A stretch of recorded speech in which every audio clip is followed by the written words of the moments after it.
Sebab itu kita kata, Allahumma salli ala sayyidina Muhammad. Kita ni, bila mana kita nak mendekatkan diri pada Allah, kita kena menyucikan diri kita. Itu bahasa suci. Kita mesti menyucikan diri kita. Allahumma salli ala sayyidina Muhammad. Pasal kita nak mendekat dengan zat yang maha suci. Allahumma salli ala sayyidina Muhammad. Kita kena menyucikan diri kita. Jadi menyucikan diri ini, yang pertama dibuat dengan secara fizikal. Yang kedua ialah dengan menggunakan anggota yang batin, iaitu hati. Jadi ni kena sama naik. Bersih zahir dan bersih hati ni kena sama naik. Kena sama buat. Kena seiring. Allahumma salli ala sayyidina Muhammad. Hati ini yang pertama disucikan dengan taharah. Dengan taharah. Iaitu kita mengangkat hadas besar dan hadas kecil.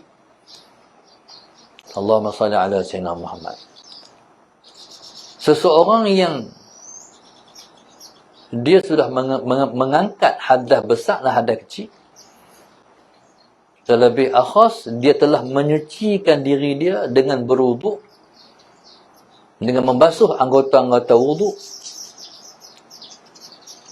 Bukan setakat dia menjaga furudul wuduk, perkara yang wajib, perkara fardu dalam berwuduk, tapi dia buat sama sunat-sunat wuduk. Allahumma salli ala sayyidina Muhammad. Okey. Ketika wuduknya sudah sempurna, disebut isbaghul wuduk. Wuduk ni jangan ambil lebih-lebih kurang, dia kena ambil sempurna. No? Yang pertama, bila mana kita nak ambil wuduk, tangan kena basuh. Tengok ayak, tengok basuh. Lepas tu kita masukkan ayak ke dalam hidung. Lepas tu kita seh keluar. Lepas tu kita berkumuk. Allahumma salli ala sayyidina. Barulah kita basuh muka dan kita tanya. Apa hikmahnya basuh tangan ni?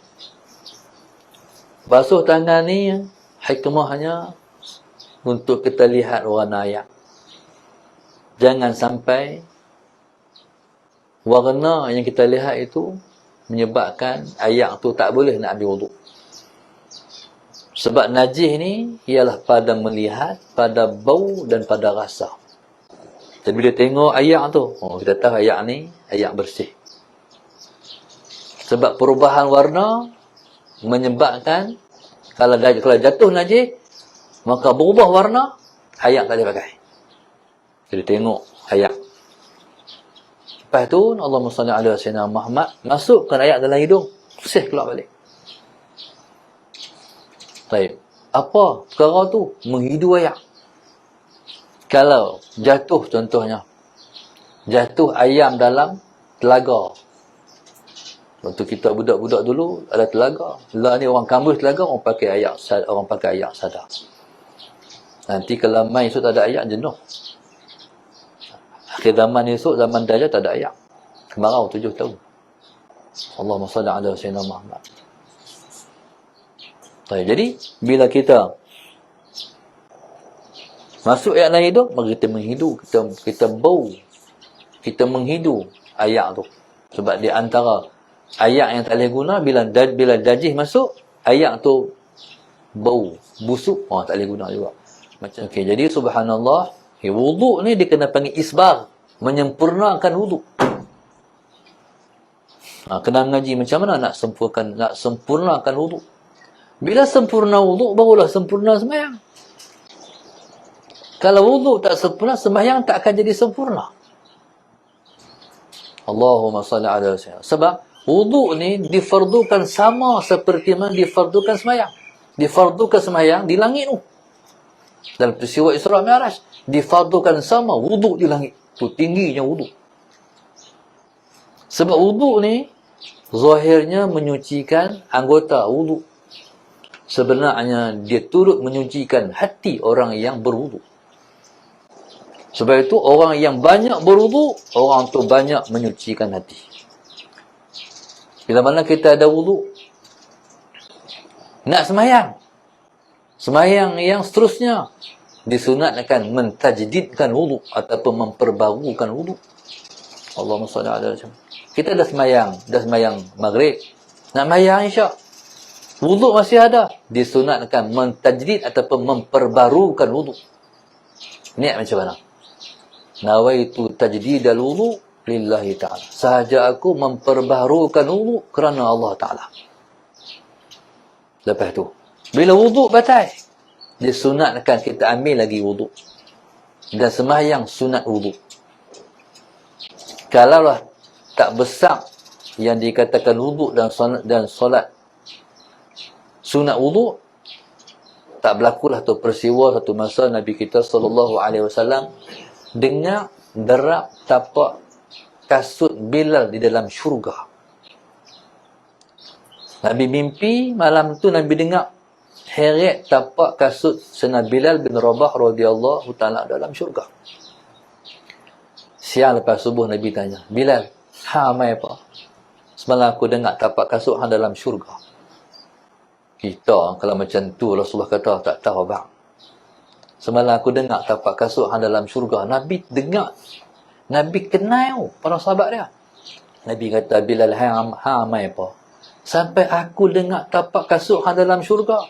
Aku tu siapa? Aku tu Rasulullah. Allahumma salli ala sayyidina Muhammad. Dengar tapak kasut hang dalam syurga. Hang amai apa? Bila ni dengan rendah hati, amai apa Rasulullah? Saya amai. Saya amai apa Rasulullah?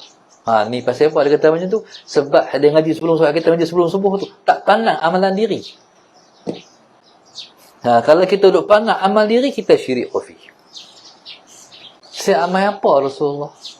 Dia tak menganggap dia beramal. Apa sangat saya amai Rasulullah? Cuma dia kata, ada satu amalan yang paling ku harap Allah terima. Dia panggil arja amali ilallah. Amalan yang paling aku suka sekali Allah terima. Aku harap-harap kalau Tuhan tak terima hal lain, hak ni Tuhan terima. Arja amali ilallah. Maknanya, ni amalan yang paling aku sayang sekali. Nabi kata apa? Dia kata, aku Rasulullah, kalau aku batal wuduk, aku akan ambil wuduk.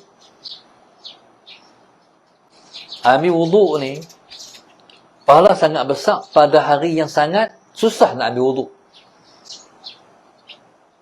Kalau kita ni musim hujan. Zaman Rasulullah, musim yang sejuk. Musim sejuk.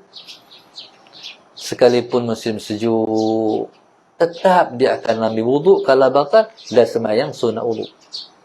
Hatta kata Sayyidina Bilal bin Rabah radhiyallahu ta'ala anhu, sallallahu Sayyidina Muhammad, sampai Allahumma salli ala Sayyidina Muhammad, aku ni, subhanallah, Allahumma salli ala Sayyidina Muhammad, Allahumma salli ala Sayyidina Muhammad, sehingga kan kalau aku tidur pada waktu malam pun, aku jaga, aku akan ambil wuduk dan semayang sunat wuduk, tidur balik. Allahumma salli ala Sayyidina Muhammad. Jadi subhanallah, jadi wuduk ni dia membersihkan hati kita. Cuma orang perempuan, satu peringatan, tak boleh semayang, tak boleh ambil wuduk. Tentulah kurang agama orang perempuan.